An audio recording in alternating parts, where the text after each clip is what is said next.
Hey guys, welcome to my channel. After so long, we are starting with a new concept. So, we are moving forward with business finance. This is a unit of UCG net, UGC net. Now I'm right.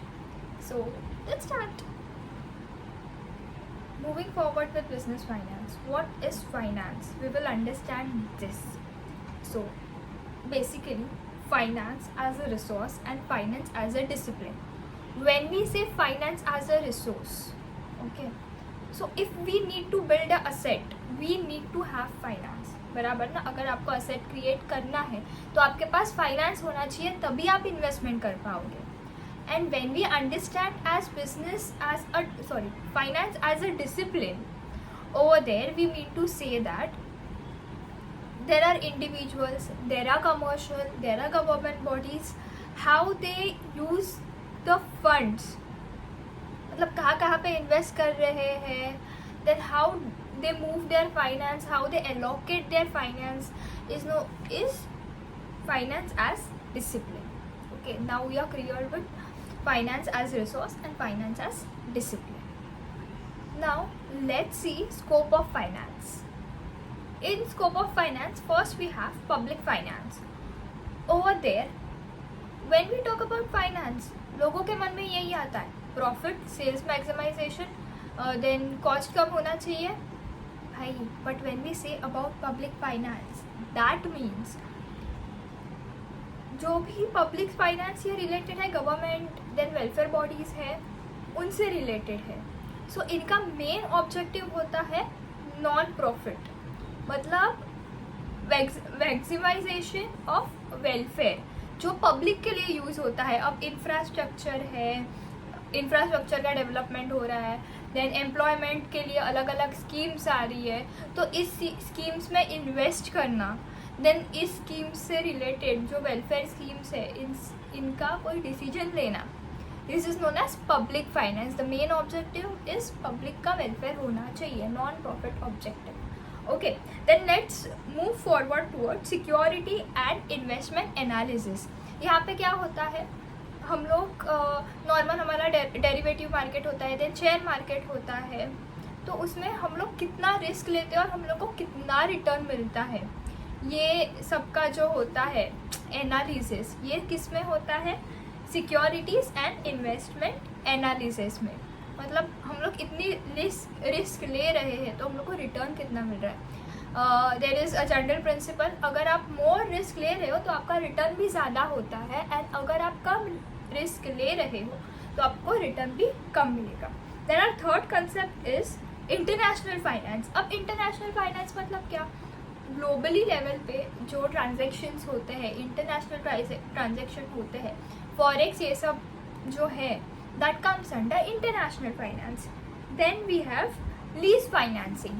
Lease financing मतलब क्या होता है, यहाँ पे there are two parties involved, one is leaser and one is leasee.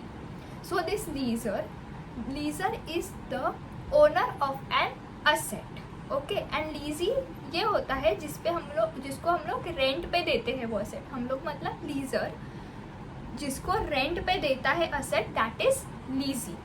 Okay, तो यहाँ पे when we talk about lease, there are two kind of lease, okay, financial lease and operational lease. When we say about financial lease, यहाँ पे क्या होता है, हम लोग का जो asset, मतलब लीजर जो asset रेंट पे देता है वो बहुत ज़्यादा पीरियड के लिए देता है. तो इसमें ना बेसिकली क्या होता है, रिस्क एंड रिवॉर्ड्स जो भी होते हैं रिलेटिंग टू द asset, वो सब लीजी को ट्रांसफ़र होते हैं. ओके, यहाँ पे देखो, ये लीज जो कंसेप्ट है, यहाँ पे सिर्फ right to use is getting transferred, okay, the possession is getting transferred, but जो असेट का ओनरशिप है वो अभी भी लीजर के पास ही रहता है. So we were on financial lease, तो हम लोग ये लीजी को असेट देता है, बहुत ज़्यादा टाइम पीरियड के लिए मतलब देता है. दैट ज़्यादा time period you can say, जब तक उस असेट की इकोनॉमिक लाइफ है उतने पीरियड के लिए भी वो लीज पे दे सकता है. And when this financial lease gets to an end, तभी लीजी के पास लीजर दो ऑप्शन छोड़ता है, भाई एक तो तू ये असेट को परचेज कर ले, या तो तू लीज का जो टर्म है उसको बढ़ा ले। अब और एक बात, इम्पॉर्टेंट बात, जब ये लीज का एग्रीमेंट होता है, ओके, लीजी पैसे देता है लीजर को टू यूज द असेट, उस पैसों को बोलते हैं हम लोग lease rent, okay. Then other type is operational lease. Operational lease में जो असेट ट्रांसफर हुआ है वो थोड़े टाइम के लिए लीजर देता है, तो तभी लीजी के पास ऑप्शन नहीं होता है, end of the period you can extend the lease agreement और परचेज द असेट, वो कम टाइम के लिए होता है। फाइनेंशियल लीज बहुत टाइम के लिए होता है। और फाइनेंशियल लीज में ऐसा देखा जाएगा ना, तो पूरा राइट्स जो होता है ऑफ असेट, जो रिस्क एंड रिवॉर्ड होता है असेट का, व्हेन वी से ना डेप्रिसिएशन लीजी चार्ज कर सकता है, ये सब फाइनेंशियल लीज में होता है। ऑपरेशनल लीज में नहीं भाई, तू रिपेयर ये सब कर ले, बट तेरे को ये रिस्क एंड रिवॉर्ड ट्रांसफर नहीं होंगे, समझा? Now we are clear with financial lease and operational lease. Then time value of money. अब टाइम वैल्यू ऑफ मनी मतलब यहाँ पे दो time value we speak about, one is present value and one is future value.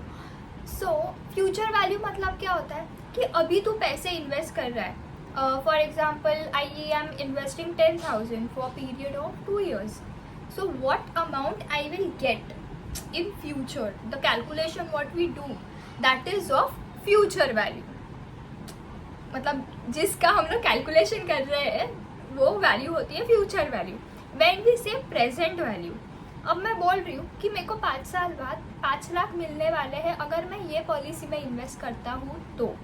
सो हम लोग क्या करेंगे यहाँ पे, 5 साल बाद तेरे को 5 लाख मिलेंगे, तो अभी के डेट में उस 5 लाख का वैल्यू क्या है, मतलब present value, and then we will compare that future में अगर मैं इन्वेस्ट करूँगा, is that option variable, workable है वो ऑप्शन, हम लोग के लिए प्रॉफिटेबल है क्या, समझा? हम लोग एक प्रेजेंट वैल्यू से जब फ्यूचर वैल्यू पे डिराइव होते हैं, एक वैल्यू पे डिराइव होते हैं कि 5 साल बाद मेरे को इतने पैसे मिलेंगे, that is your future value. और हम लोग 5 साल के बाद अगर मेरे को एक सर्टन सम मिल रहा है, उस सर्टन सम का जब हम लोग प्रेजेंट वैल्यू निकालते हैं, that is concept of present value. तो इससे बिजनेस को क्या फ़ायदा होगा, बिजनेस को एनालाइज करने को फ़ायदा होगा कि अगर मैं ये इन्वेस्टमेंट कर रही हूँ तो क्या मैं प्रॉफिट में हूँ, क्या मेरे पास दूसरे अल्टरनेटिव है, सो कौन सा बेस्ट अल्टरनेटिव है जिससे मुझे फ्यूचर में बेनिफिट मिले। और प्रेजेंट वैल्यू हम लोग कैलकुलेट क्यों करते हैं कि अगर मेरे को उतना मिलने वाला है तो उस अमाउंट का प्रेजेंट वैल्यू क्या है, समझे? तो आप ऐसे डिफरेंट अल्टरनेटिव्स को एनालाइज करके एक बेस्ट डिसीजन पे अराइव हो सकते हो। So this was about time value.